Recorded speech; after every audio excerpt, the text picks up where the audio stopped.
Shalom à tous les frères et sœurs en Yehoshua Mashiach dans le monde entier. Je suis le frère Serge de l'île de la Réunion. Je suis docteur enseignant de la parole de Dieu en Yehoshua Mashiach, notre Seigneur Jésus-Christ. Salutations à tous ceux qui sont en Europe, en Asie, en Guadeloupe, dans toute l'île de la Réunion. Quel que soit le lieu où vous trouvez, salutations à tous.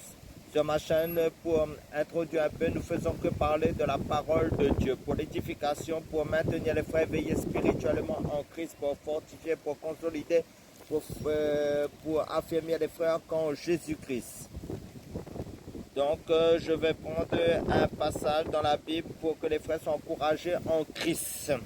Romains chapitre 8, verset 28 jusqu'au Romains chapitre 8, verset 28 à 39, qui nous dit: nous savons du reste que toute chose concourt au bien de ceux qui aiment Dieu, de ceux qui sont appelés selon son dessein. Car ceux qu'il a connus d'avance, il les a aussi prédestinés à être semblables à l'image de son Fils, afin que son Fils soit le premier-né de plusieurs frères. Et ceux qu'il a prédestinés, il les a aussi appelés. Ceux qu'il a appelés, il les a aussi justifiés. Ceux qu'il a justifiés, il les a aussi glorifiés.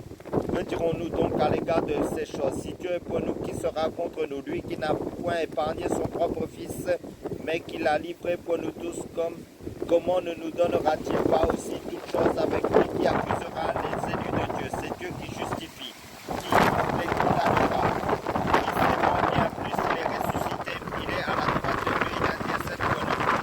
Qui nous séparera de l'amour de Christ? Sera-ce la tribulation, l'angoisse, ou la persécution, ou la faim, ou la nudité, ou le péril, ou l'épée?